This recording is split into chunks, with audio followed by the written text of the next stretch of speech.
They've been fighting for almost 2 decades, but now the Afghan government has invited the Taliban back to the table for peace talks. President Ashraf Ghani made the offer during a conference in Kabul.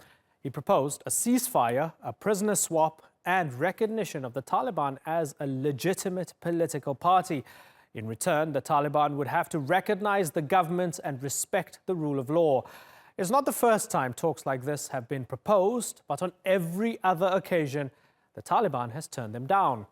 Here's the moment Ghani made the offer. I call on the Taliban and their leadership. Today, the decision is in your hands. Accept peace, a dignified peace. Come together to safeguard this country, which has been the result of our sacrifices and struggle. So what makes this offer any different, and will they accept it?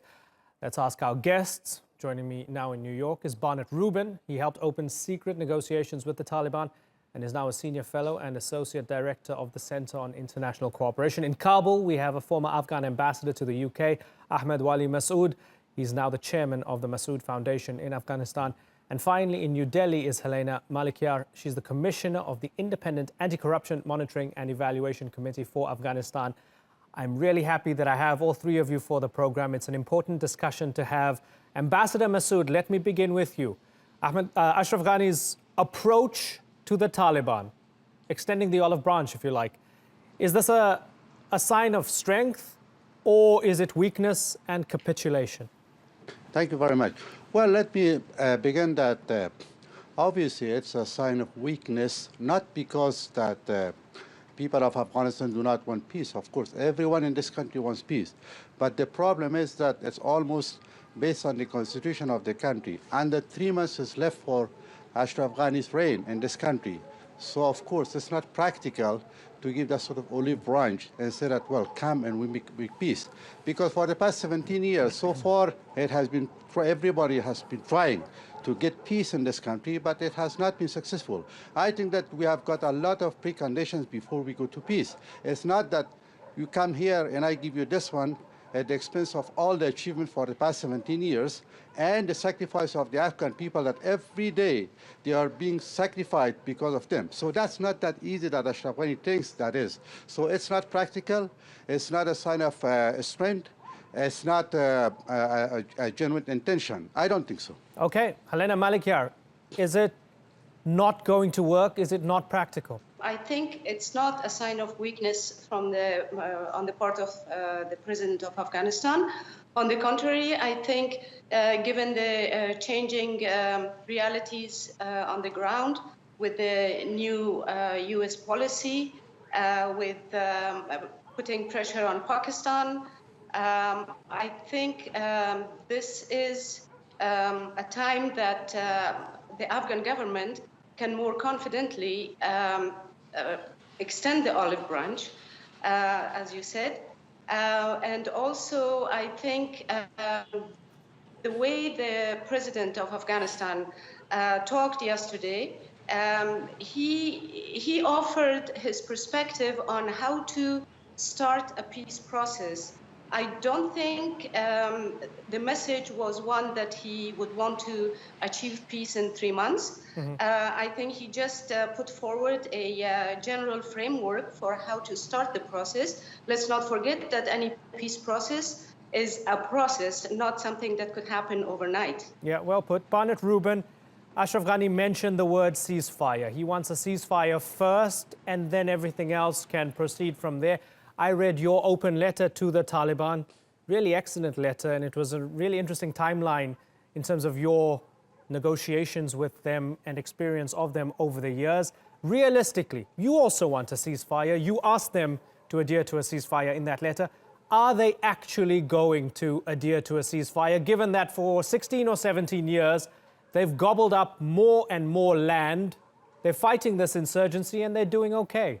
Well, first, let me greet my friends Helena Malikyar and Ahmad Wali Massoud. I did not realize that that was who I would be on here with. I haven't seen either of them in a long time, so my best wishes to you. Second, I think that if we conceive of peace negotiations in the context only of is it a sign of strength or is it a sign of weakness, we will never make any progress. Because if the only way you reach agreement is by proving the other side is weak, then nobody will admit they're weak. The point is not to, it's not a test of strength, it's a test of vision. Who has a vision for Afghanistan from which all Afghans and the rest of the international community will be able to benefit? And I think that is what President Ghani was trying to offer. He specifically said, that there should not be any winners and losers ultimately, and that is the only way that it is possible to make peace. Now, as far as the ceasefire is concerned, let's not ask, is it possible? If people only tried to do things that were easy, nobody would accomplish anything. So the point is not how easy is it, how fast will it happen? The point is, how committed are we to trying to achieve our goals? Ahmad, Wali, Massoud, does it still put a bitter taste in your mouth, given that they still maim and massacre civilians, they blow up Afghans on a monthly basis, they still target the Afghan security forces? At the genesis of all of this, they worked with Al-Qaeda to kill your brother, Ahmad Shah Massoud. Do you not trust these people? Well, of course, for the past 2 decades, people of Afghanistan again and again have tried to make peace with them. Even my late brother Massoud, he risked his life during the Mujahideen government, went to Maidan Wardak to make peace with the Taliban Council. But when he came back, he was very disappointed about them. He said that, well, Taliban is not, they do not have their own control. Somebody else is controlling them. So therefore, they do not have their own control still. So therefore, when we really offer peace to Taliban, who we talk to, who is their leader? Even their leader, Mullah Omar, who was killed or died or assassinated, no one knew what happened to him and who killed him. And what happened to the rest of the Taliban then, who should have claimed their leader who killed them. So therefore, it's a sort of network, so-called Taliban. So it's been used by many interest parties.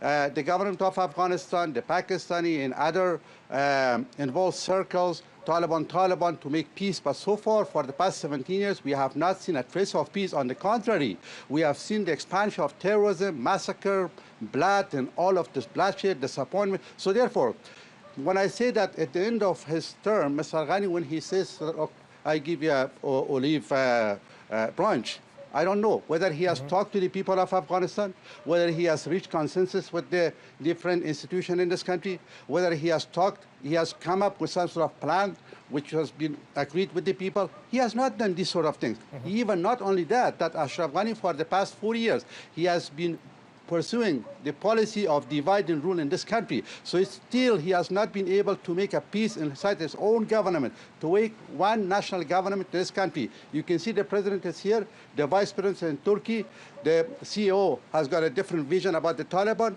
You can see the governor of Balkh is saying something else. So therefore it's not a united government to make a peace proposal for so-called Taliban. I believe that once we get the proper national government, we can talk from the position of a strength, then we can talk to the mentor of the Taliban, if it's Pakistan or any other circle. Then, of course, we have to get people involvement in agreement, their consensus as well. Then we can be hopeful for peace. We should not use the context of peace for our own political that's a really good point. Advantages. Okay, good we should point. not use it populistic. Interesting point. Helena Malikyar, would you concur that Ashraf Ghani needs to maybe get his own house in order first, sort out issues of governance, issues of corruption, issues of Tajiks and others feeling marginalized, and have a unified front before even thinking about talking to the Taliban?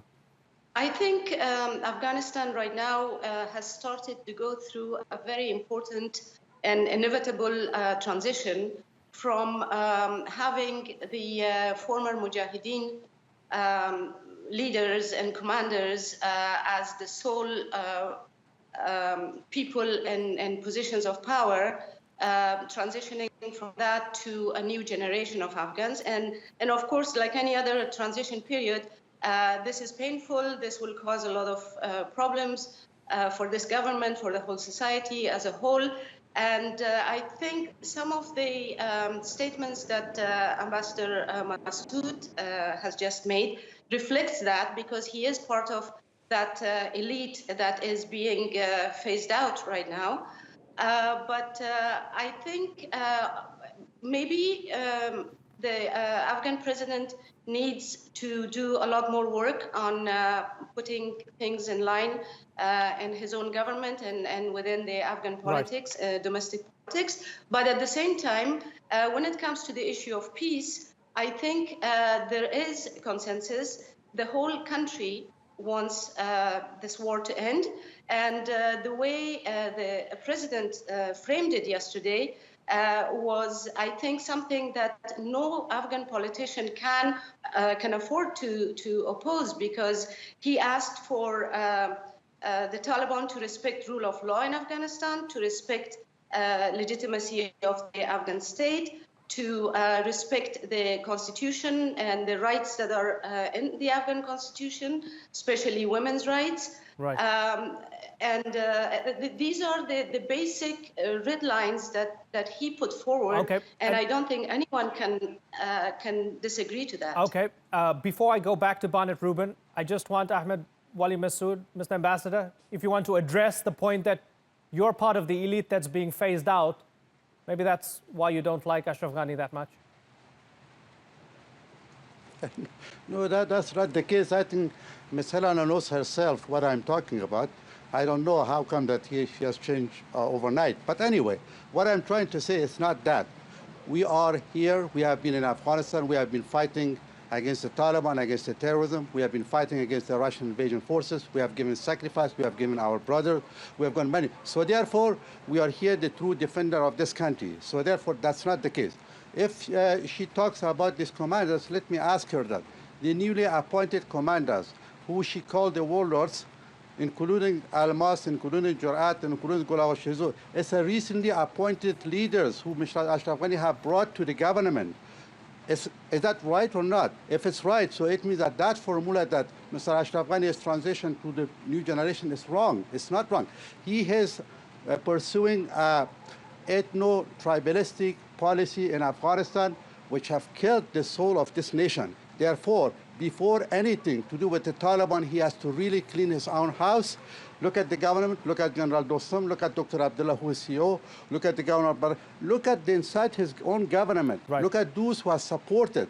Just a few days ago, I met one of his big supporters, Honorable Mr. Mujaddidi. He was very disappointed about why he supported Mr. Ashraf Ghani. So therefore, that's very crystal clear. What I'm trying to say, everybody in Afghanistan wants peace.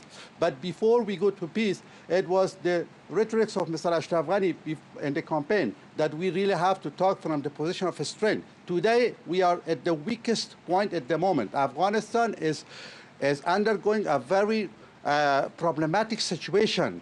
It is really dangerous, getting very dangerous. So therefore, I'm not saying that I'm pro Ashraf Ghani. No.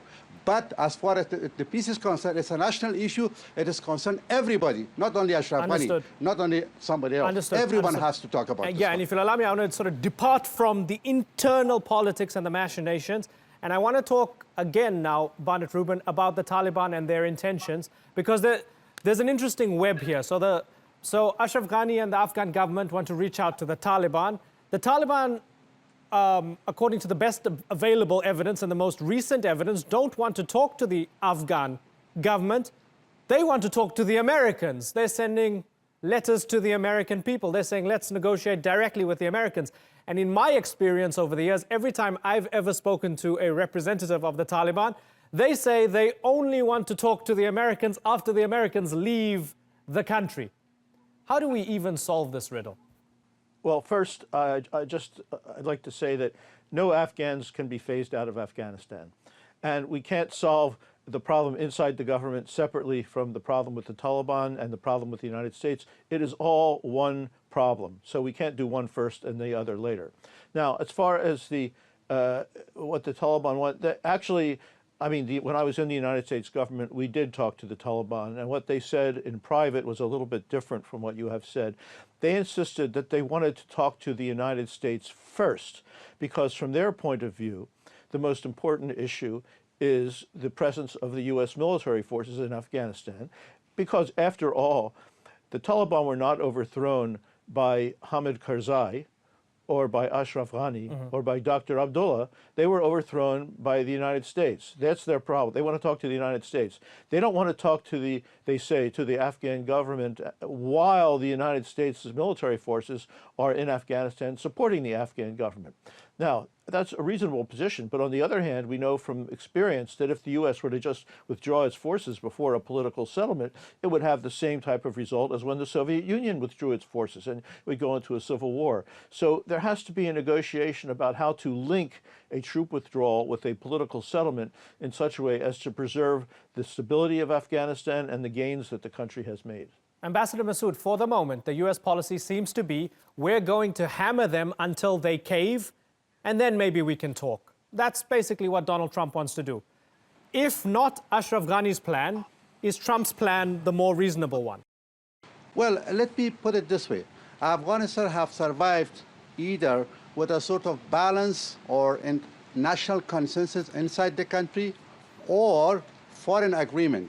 When in the 18th, 19th century, when Russian and British, when they agreed to give Afghanistan as a buffer zone, buffer state, then of course Afghanistan got independent.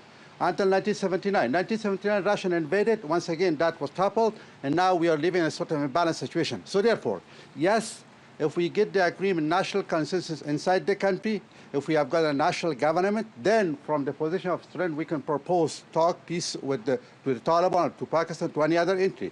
Or if the foreign countries, all of them, especially the regional countries, they agree that we should leave Afghanistan intact. Nobody should pursue its own strategic interests or conflicting interests in Afghanistan. Then again, we can have a relative peace in this country. Without one of these formula, we cannot have peace. We cannot have peace with sort of populistic ideas or kind of making publicity that, well, we can make peace. 17 years gone. A lot of resources from Afghanistan, a lot of sacrifice, times, and all of this energy gone, but so far is still we are deeper in this sort of problem than coming out of the problem. So therefore, this sort of formula which Ashraf Ghani has proposed, and Ashraf Ghani has proposed this sort of formula for the past 17 years as well. It has not worked, it will not work. I hope that that will work. Eventually, Taliban will come to peace, but it doesn't work. We should not really mislead the people of Afghanistan, give a false hope, and we should not mislead the international community. Right. I have two final questions for May I both add Helena something? Malikyar. Okay, Barnett, come in. Please, go ahead. It's important to note that he made this offer at an international conference in front of the 25 most important countries and organizations that are supporting Afghanistan.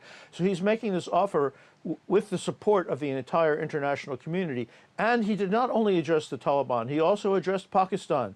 I think it's very important. Everyone knows you cannot have peace in Afghanistan without Pakistan. And it is up to Pakistan to put pressure on and to persuade the Taliban to discuss this offer that Ashraf Ghani has made. So everyone understands that Pakistan has a role to play as well. Oh, that's a crucial point that you made. So let me go to Helena Malikyar. If I may just... Can I add something to this? Can I add something to it? And if you could fold in your response to my addition. If they are included in the process, they come to the table, they have peace talks, aren't you concerned that all these developments over the past 17 years on religious liberty, on women's rights and so forth might be in jeopardy? I just would like to contribute to the earlier question. I just wanted to say that President Trump's strategy and President Ghani's call for a negotiation table, they're not necessarily against one another, but they complement one another. One does not have to choose either or. But to come to your last question, this is why I emphasized earlier also that the red lines that President Ghani presented yesterday in his talk, those guarantee that any negotiation with the Taliban will have to start from that point, from accepting the Afghan constitution and the rights of citizens that is in that constitution, including women's rights, and the gains that Afghanistan has had in the past 16, 17 years. That will be the starting point as far as Ashraf Ghani is concerned, according to the plan that he proposed yesterday. Okay, well, we hope it works out. Helena Malikyar, Barnett, Rubin, and Ahmad, Wali, Massoud, I sincerely thank all of you for joining us here on the Newsmakers. It was a really good discussion.